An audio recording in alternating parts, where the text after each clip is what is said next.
आपके मनोरंजन पर अब नहीं लगेगा कोई भी। स्टार प्लस के बेहतरीन शोज देखने के लिए लाइक, शेयर और सब्सक्राइब करें स्टार प्लस के यूट्यूब पेज को। जानते हैं ये क्या है? ये वो सिंहासन है जिस पर बैठकर हमारे पुरखों ने अजमेर पर राज किया है। इस पर पहले हमारे दादा, फिर हमारे पिता, और अब हम बैठे। जानते हैं कल इसमें कौन बैठेगा? आप। क्योंकि आप हमारे बेटे हैं, क्योंकि आपके अंदर अनिल की आग है, क्योंकि आप एक चौहान हैं। आइए हमारे साथ।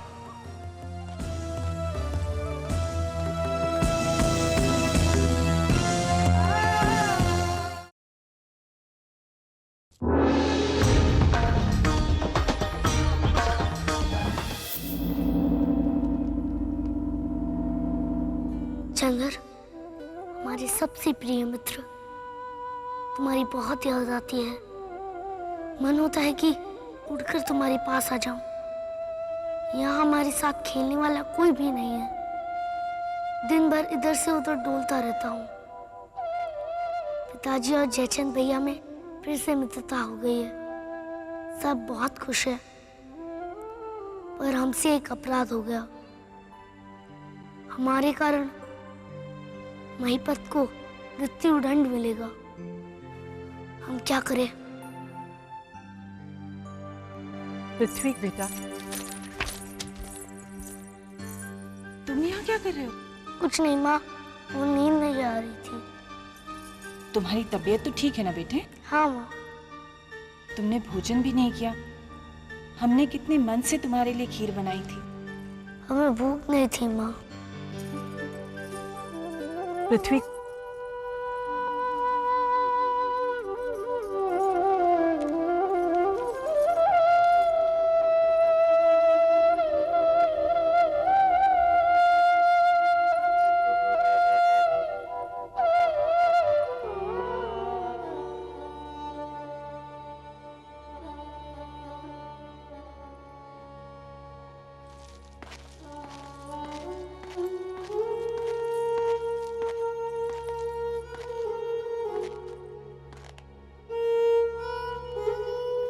बेटा, हम जानते हैं कि आप राज दरबार की घटना से बहुत दुखी हैं। महिपत को बंदी क्यों बनाया गया पिताजी? उसका इतना ही तो अपराध था कि उसने निर्धनों को धन दिया। क्या किसी की सहायता करना अपराध है? नहीं बेटा, परंतु षड्यंत्र रचना अपराध है। षड्यंत्र? षड्यंत्र क्या है पिताजी? बेटा, षड्यंत्रकारी एक दीमक की तरह होता है जो भीतर ही भीतर राज्य को खोखला बना देता है। उनका कोई अपना नहीं होता, ना प्रजा ना राजा। ये तो उस रोग की तरह होते हैं जिसे दूर ना किया गया तो क्या महिपत? हाँ बेटा, महिपत एक षड्यंत्रकारी है, एक राजद्रोही। आपने उसे पहचान कर अपना धर्म निभाया। आपको याद है बेटा, जब हम युद्ध में गए थे और हमारे साथ धोखा हुआ था, हमारे कितने सैनिक मारे गए थे। अगर आपको अब भी लगता है कि हमने महिपत के साथ न्याय नहीं किया, तो हम उसे छोड़ देते। नहीं पिताजी, उसे तो दंड मिलना ही चाहिए। ऐसा दंड जो कोई ऐसा फिर से नहीं कर सके।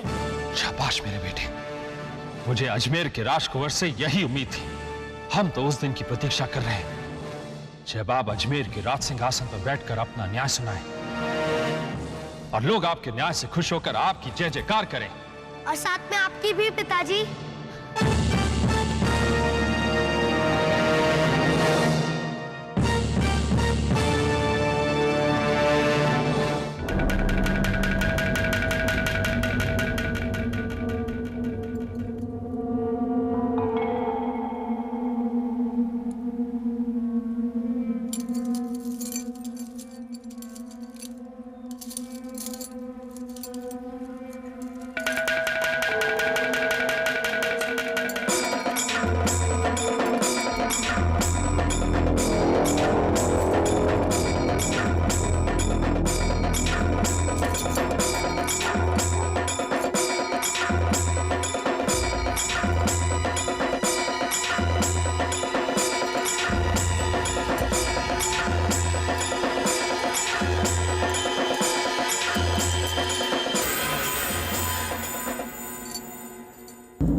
कैसे हुआ ये सब कुछ?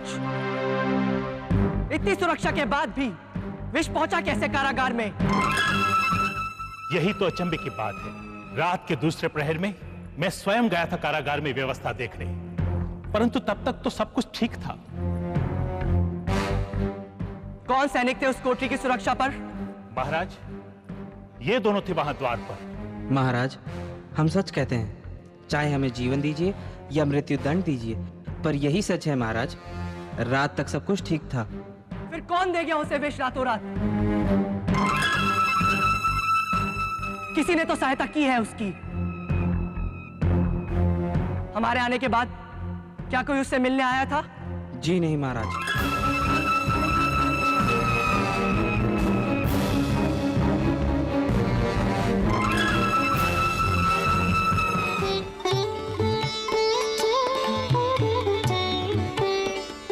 काकी, हमने आपके जाने की पूरी व्यवस्था करवा दी है। आपको किसी चीज की समस्या नहीं होगी। ठीक है बेटे, यदि आपको समय मिले तो अजमेर अवश्य आना। और नंदा रानी और राजकुमारी को भी ले आना।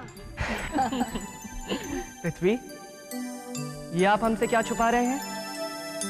ये कुछ नहीं, वो चंदर के लिए कुछ ले जा रहे थे। हम भी तो देखें कि आप कन्नौज से अपने मित्र के लिए क्या ले जा रहे हैं।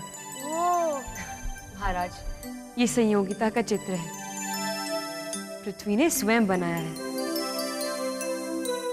तब तो हम अवश्य देखेंगे। लीजिए।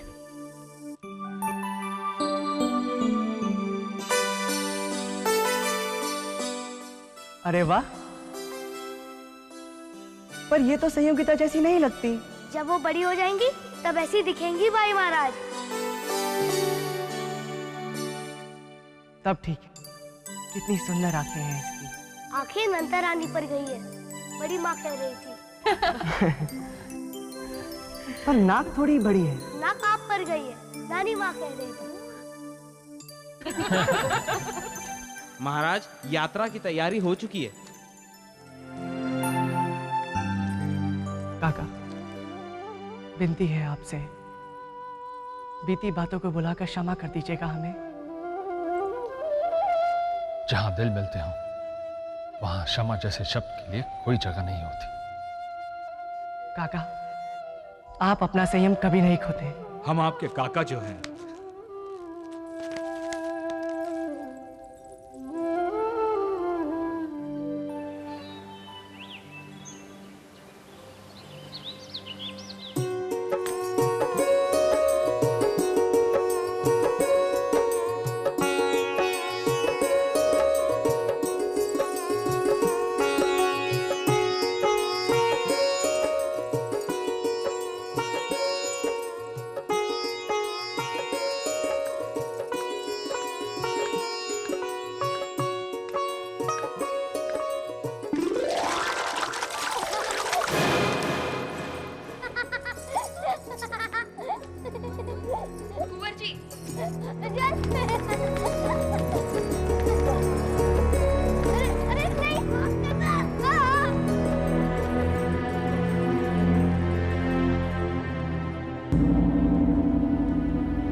प्रणाम राजपुरोहित जी।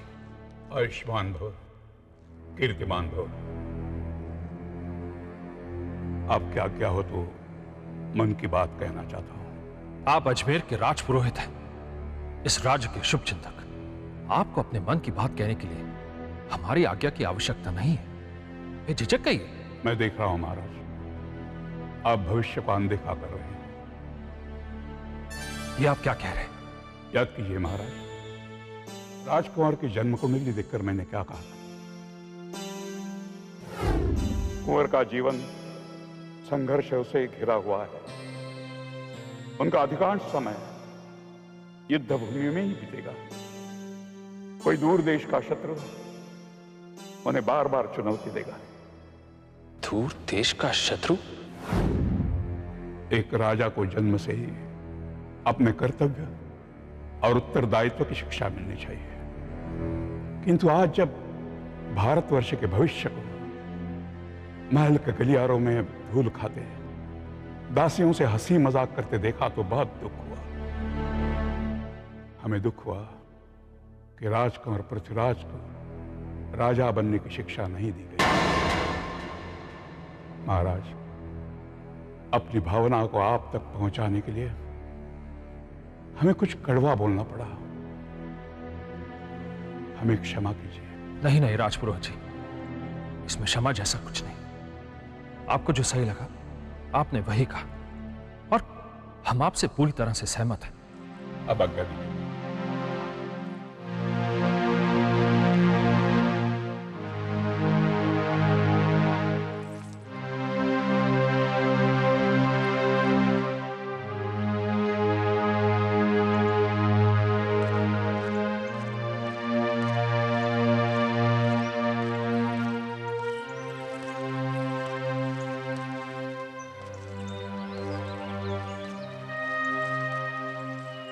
आपने हमें याद किया महाराज।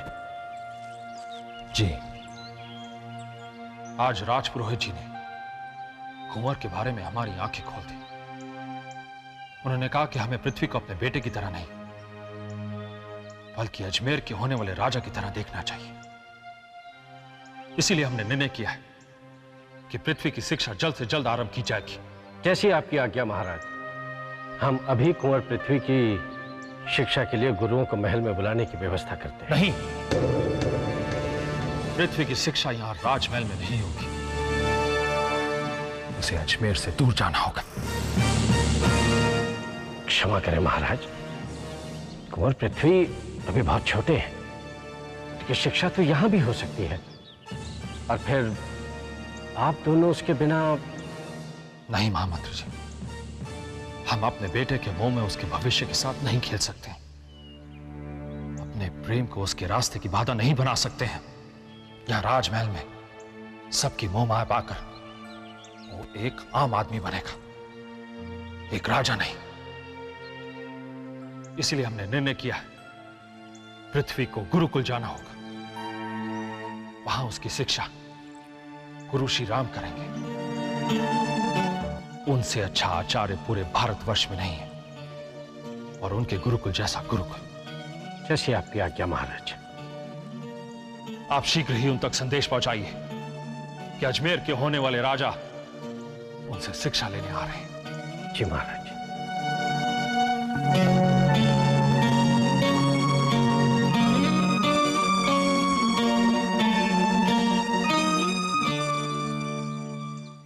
अगर युद्ध जीतना है तो शत्रु पर सारी शक्ति से टूट पड़ो। हर हर महादेव। चलो हमला करो। कुंवर जी, आपको महाराज ने बुलाया है। आपको महाराज ने राज दरबार में बुलाया है।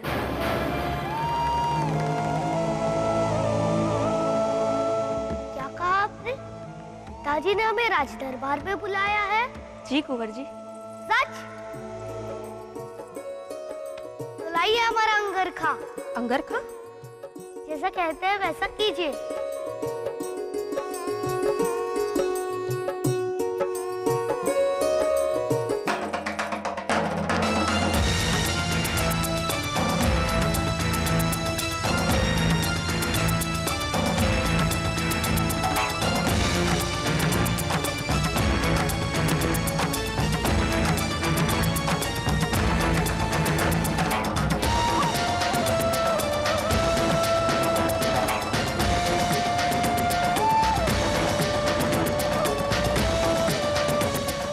जानते हैं ये क्या है?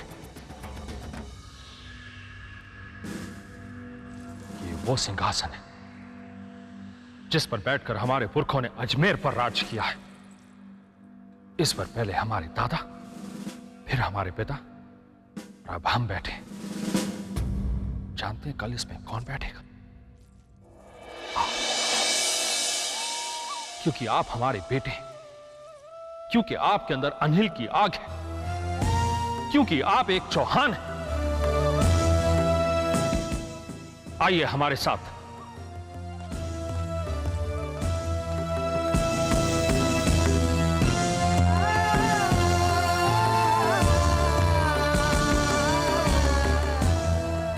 चौहान का अर्थ जानते हैं आप? जिसकी आन चारों दिशाओं में फैली हुई हो, इसे देखिए, बहुत वर्षों पहले जब धरती पर बुराई बहुत बढ़ गई थी, तब उसके नाश के लिए ऐसे ही एक अग्निकुंड से एक अग्नि पुरुष ने जन्म लिया था,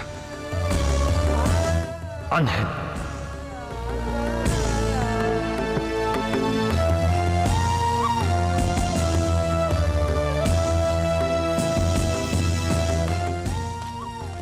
बाहर देखिए, दूर क्षितिज तक, जहां तक आप देख सकते हैं, आपको सिर्फ अजमेर नजर आएगा। और एक दिन आप इसी अजमेर के राजा बनेंगे। अजमेर के राजा बनेंगे। राजा बनने का अर्थ जानते हैं आप? ये केवल मान सम्मान नहीं होता, बल्कि कर्तव्य और जिम्मेदारी होती अजमेर की, और उसमें रहने वाले लोगों की रक्षा का भार आप पर होगा। ये आपकी जिम्मेदारी होगी। अजमेर निवासी रात को चैन की नींद सो सके, ये सोचकर कि उनके राजा बगैर पलक झपकाए उनकी रक्षा कर रहे हैं। वो राजा एक दिन आप बनेंगे। पृथ्वीराज चौहान बनेंगे।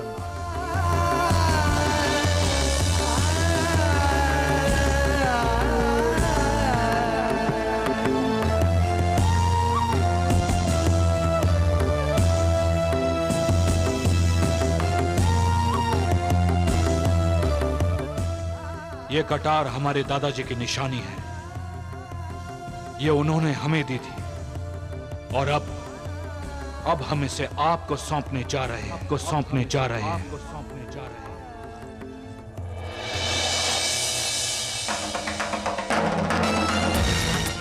अब आपको इसे संभालना होगा, एक सच्ची योग्यता के साथ, एक राजा की योग्यता के साथ। आप जानते हैं आपको एक अच्छा राजा क्या बनाएगा? कला, विज्ञान, साहित्य, राजनीति और युद्ध नीति। आपको पढ़ने और सीखने के लिए और एक अच्छा राजा बनने के लिए हमसे दूर जाना होगा। बोलिए, जाएंगे आप? क्या आप वो राजा बनेंगे जो अजमेर को चाहिए? बनेंगे वो राजा? बोलिए, बताइए हमें।